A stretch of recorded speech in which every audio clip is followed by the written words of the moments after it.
డాక్యుమెంట్లో చెప్పమ్మా సార్ని అడగండి.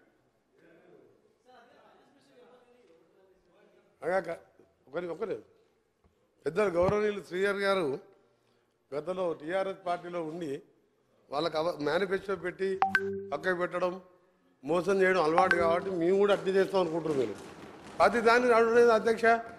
వచ్చిన రెండవ రోజే ప్రతిపక్షం అంటే ప్రతిపక్షానికి మీరు ప్రతిపక్షం కాదు, ఫ్రస్ట్రేషన్ పక్షం.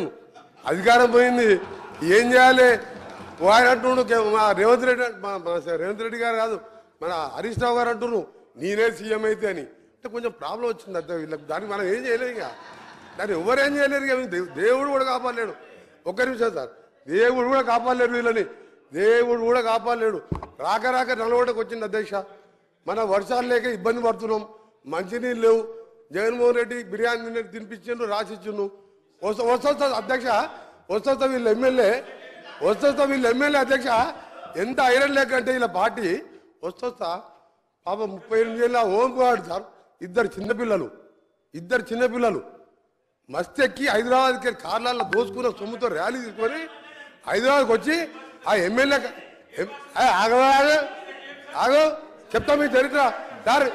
కృష్ణానీలే సార్, నల్గొండల మంది లేక సార్ వీళ్ళకు. నల్గొండ ప్రజలు చీదరించారు.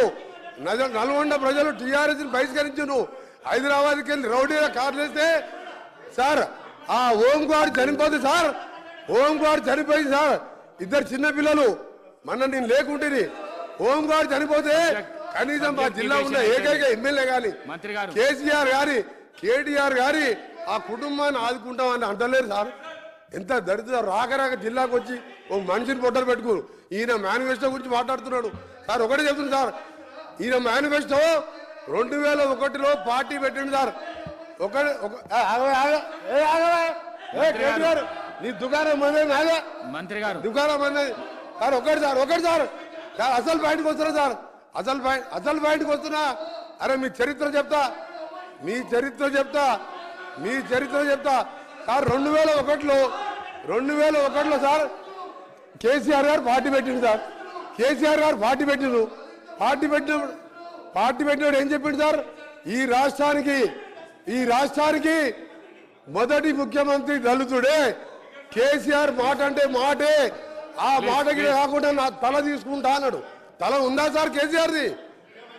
దళితుడు ముఖ్యమంత్రి చేసిన దళితుడు ప్రతిపక్ష నాయకుడు అయితే, అదే బట్టి విక్రమ్ దళితుడు ప్రతిపక్ష నాయకుడు అయితే ఆయన గడుకోసారి ఆ స్థానం చూడలేక 13 సార్ చాలా ఇంపార్టెంట్ సార్. ఇది చాలా ఇంపార్టెంట్. మేనిఫెస్టో గురించి మాట్లాడినప్పుడు మేము మాట్లాడాలి సార్.